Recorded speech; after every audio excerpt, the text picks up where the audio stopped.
Uh, you built an impressive acting career with projects like Better Call Saul, Ozark, The Suicide Squad, Die Hard, and most recently, I Will Never Leave You Alone, where you carried the film's lead role. At the same time, you've been telling your own stories through Kojak Films. What inspired you to start creating your own projects, and how did that journey eventually lead you to the Marleys?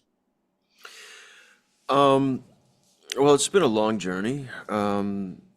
I have been incredibly fortunate to have booked some notable projects and been a part of just really memorable sets, and that's given me access to what that's like. But ultimately, as the years went by in front of the lens, uh, it was just a realization that I'm still waiting to be asked to participate on those projects. And so, it got to a point where I was like, well, I have my own stories that I want to tell, and I don't want to wait for anyone, and I don't want to have to ask for permission. And so that's what we did. And when I started Kojak Films, it was actually, it started shooting micro short documentaries, and it started all with the limited resources that I had. I started shooting on the iPhone, and then people started paying me, and then I bought some better sound equipment, bought better camera, better lenses, better lighting,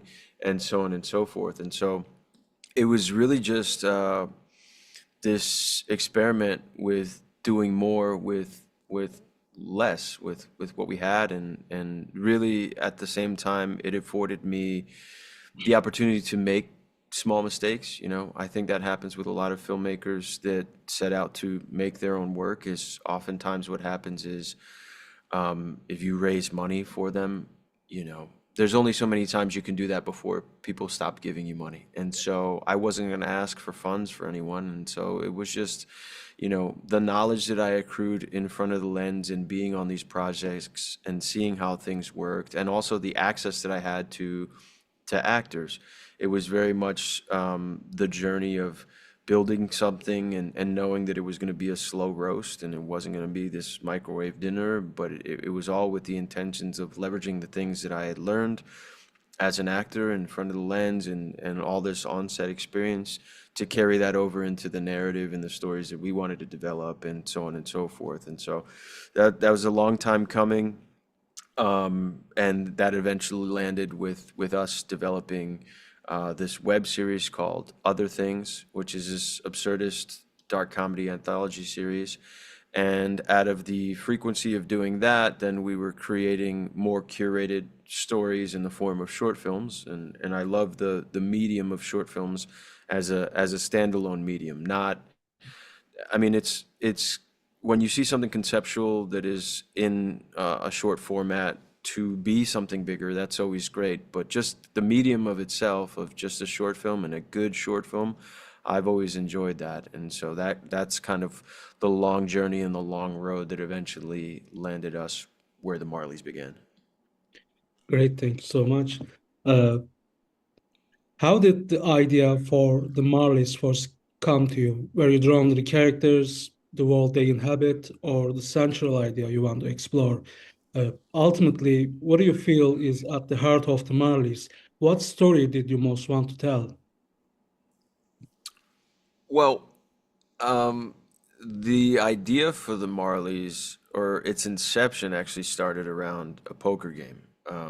The two leads, Chris and Rob, we played cards together, and Rob had mentioned to us, and my writing partner Francisco was also playing, and he had mentioned to us the types of roles that he typically gets seen for. And you see what he looks like. He's a rough and tumble, burly guy. And so oftentimes, big network and studio projects, they can see you in one specific way sometimes. And he was wanting to do something a little bit more comedic and kind of flex those muscles. And it was as simple as saying, oh, well, we'll write something for you.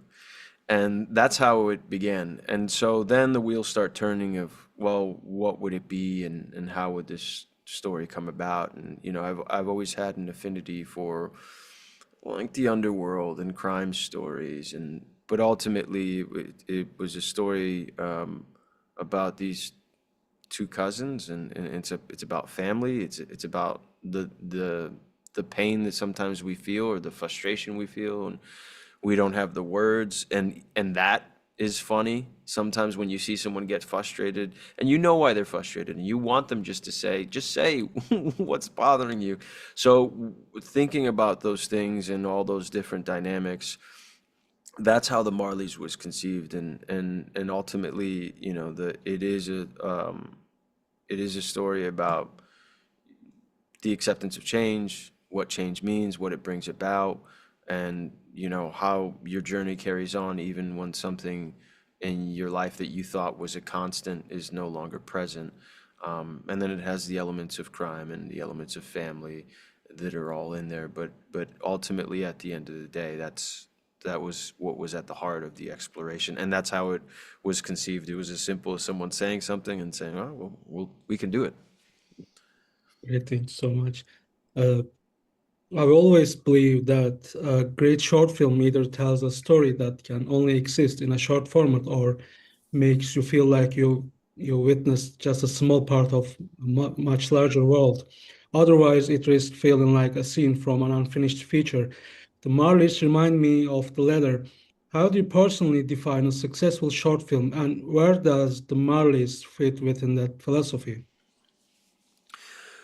I mean, I think a successful short film is as simple as one that tells an interesting story. I don't believe that, there are short films that have a beginning, middle, and end, and it's a fun ride, whether it's 15 minutes or 40 minutes. There's the longest short film that I have personally seen is about 38 minutes. It's almost a 40-minute movie. I recommend anybody watch it, and I think you'd be a fan of it. It's a film called The Accountant, and it was written and it stars Ray McKinnon.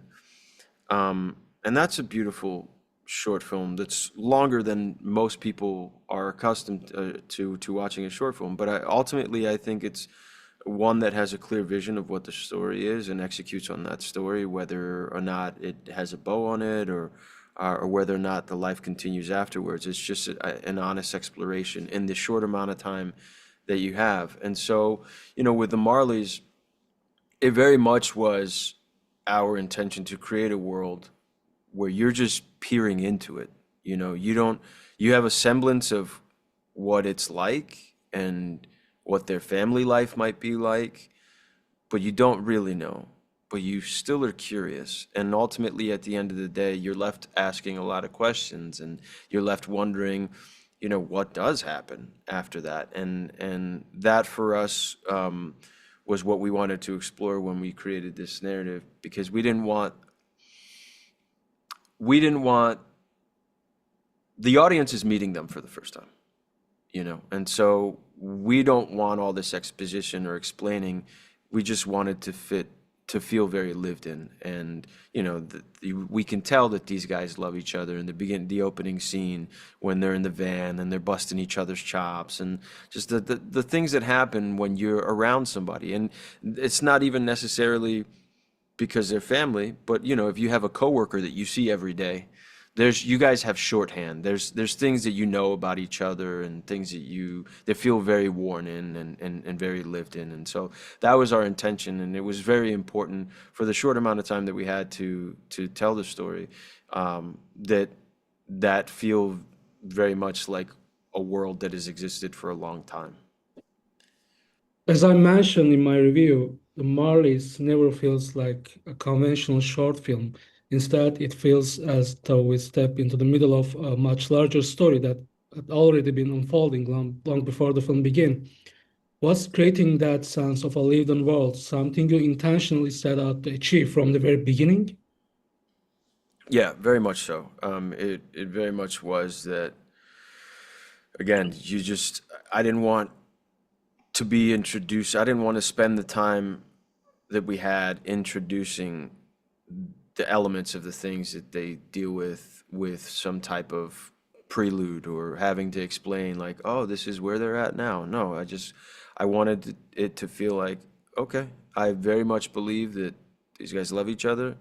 I very much believe that they've been doing this for a long time, that they know what they're doing, that this world is a world that exists in the same world that you and I live in. People are going to the bank and people are going to their offices, and these guys are finishing their 12-hour shift of cleaning up bodies that they've been hired to dispose of.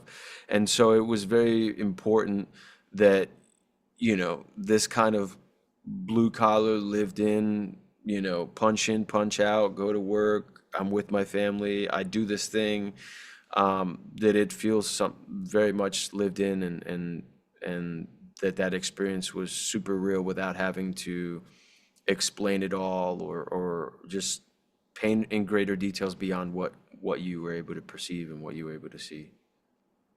Great, thanks so much.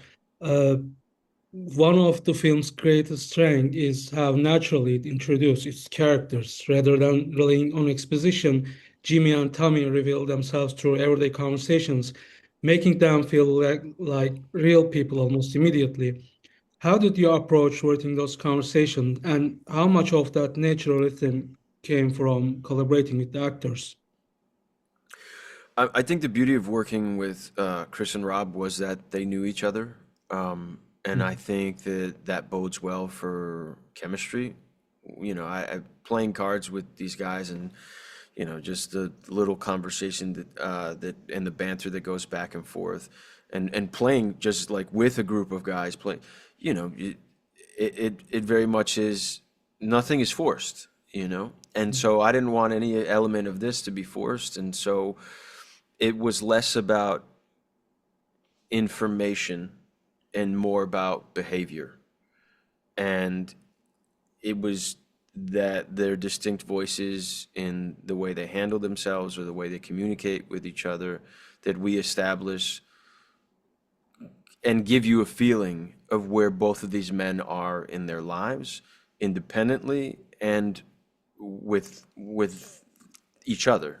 And Mhm. so that was a big part of that. And so it was something that we took into great consideration, because I hate exposition. I truly do.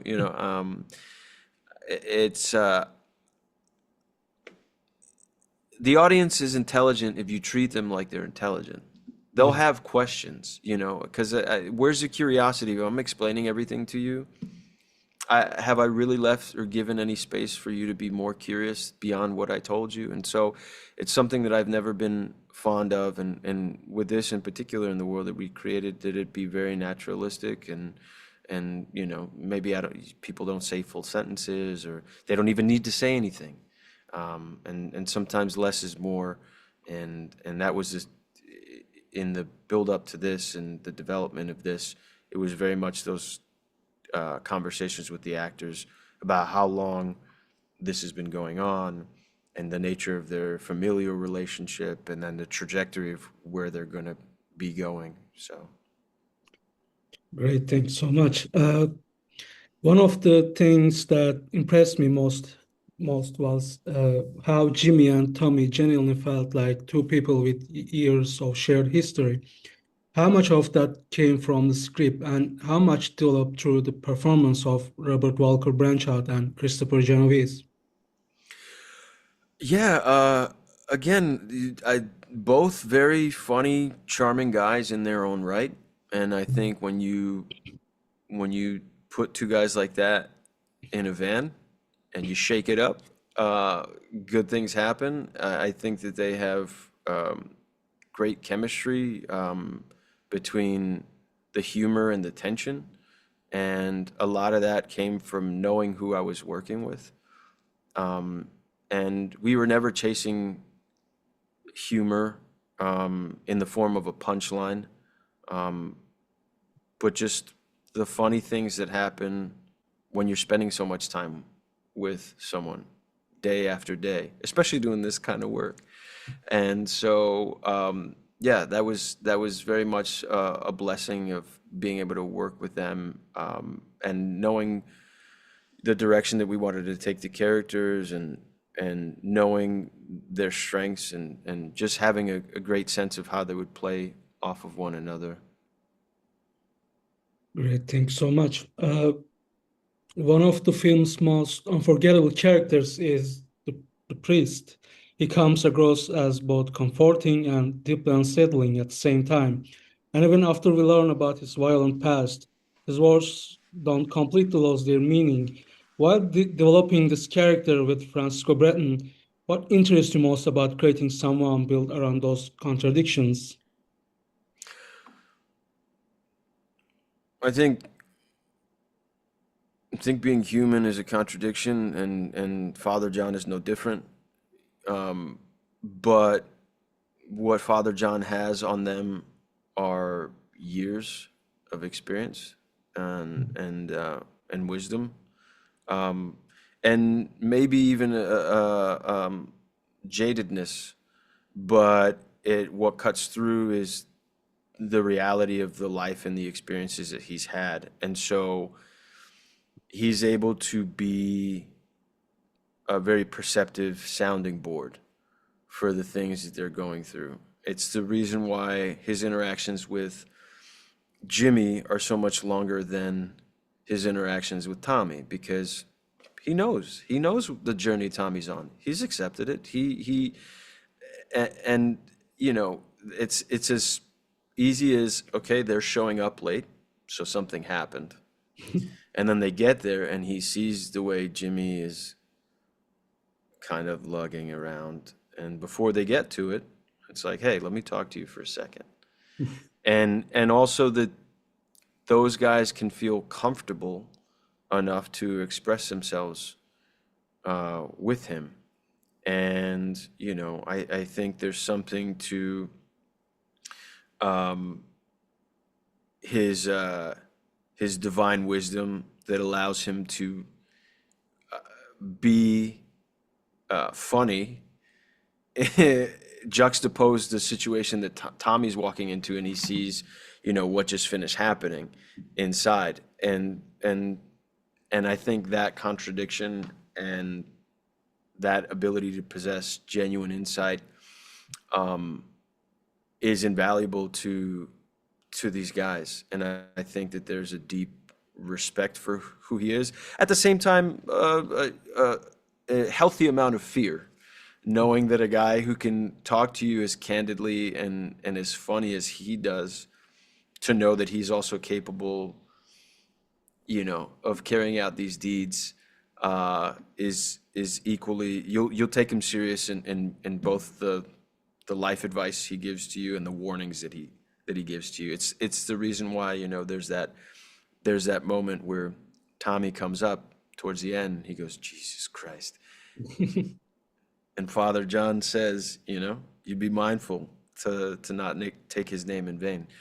And I think there's a beauty in the wisdom that he has, and also this kind of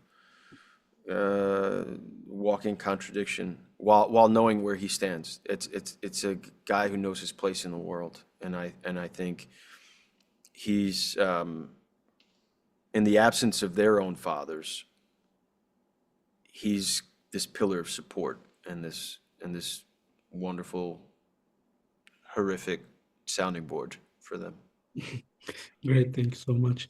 Uh, by the time the credits rolled, I found myself wanting to spend much more time with these characters.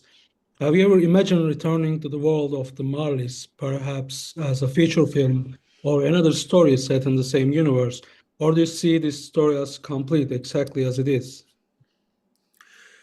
No, it's the story's not finished. We're actually in the process of developing the Marleys into a trilogy of films. So ultimately, it will be three feature films, and there's a whole cinematic universe that's being structured around that.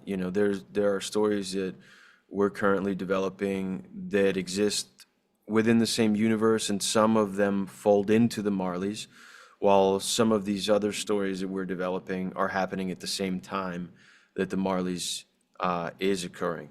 And so, yeah, the initial inception for the creation of this in its short form was simply the short film. But it wasn't till after the first day of shooting, because we shot the film in two 12-hour days. Um, After the first day, it was probably like midnight, and Francisco and I were in my pool just drinking beer and eating some pizza and like still like buzzing off of the first day of shooting and how crazy the schedule was and knowing that we had one more day and we kind of just started imagining all the all this connective tissue and all these other structures that exist within this universe and just quickly just jotting that down and putting it in our notes and knowing that we would come back to it and develop it even further. So that's where we're at right now, and it's the screenings that we've had thus far. Um, there were some people who saw it and were very curious if it was being developed into like an episodic, which I thought was great, and others that wanted to see it as a feature film. But when we sat down and we thought about it more and more, it was never going to be a singular feature film. There's just too much within the world to fit within one movie. And so that was when the decision came about to make it a trilogy of films. And so that's what we're set on doing. So we'll see them again. It's great to hear for me, actually. Yeah, Uh, we will see them again. Yeah. Great. The Marleys will make its Athens Film Festival premiere this month. As the film prepares to meet a festival audience, what excites you most about sharing it with them? And what do you hope audience take away from the film as they leave the theater? It's always exciting screening your film for a new audience because every audience is different and also every venue is different. We've screened um, it for 50 people. We've screened it for 350 people.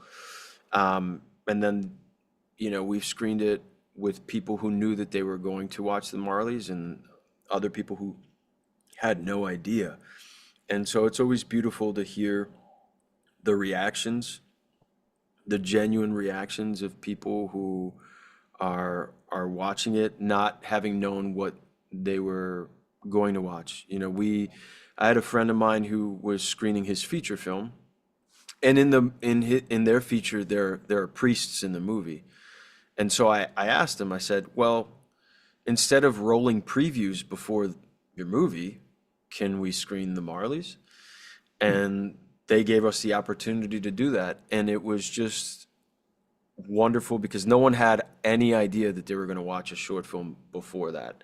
And so their honest reactions. And I think, particularly because Francisco and I wrote the film, there are moments, the jokes for some, that when they land, you're just always happy that there's humor in it. I think one of the moments that always gets great play is, when they're at the top of the steps and he goes on this rant about, being a mountain, being steady in life. And when Tommy retorts and he goes, so you broke up with her because you're a mountain? It just always gets a great laugh. And so those are things that, as a writer as well, you always enjoy when those things hit.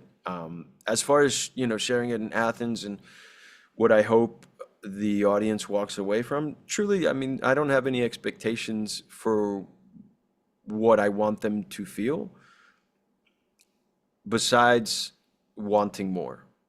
That's been the genuine sentiment from everyone and where we've screened it is they the credits roll and they're like, man, it could have been another 90 minutes, man, and that's beautiful to hear. And so whenever there's an excitement from the audience that they want more and they're very curious, hey, what's going to happen next? Are you guys developing this into a longer format or what? That's always a great feeling. And so ultimately, at the end of the day, when we screen it in Athens, my honest hope and what would just make the event a good event would be that everyone come away thinking, man, I want to watch more. So, yeah, That's what exactly what I think when I finished the movie. It was great. thank you. Uh, Thanks so much. And with that, we come to the end of my questions. Again, thanks so much, Kenneth, for taking the time to do this and for sharing your thoughts with me. I really appreciate it.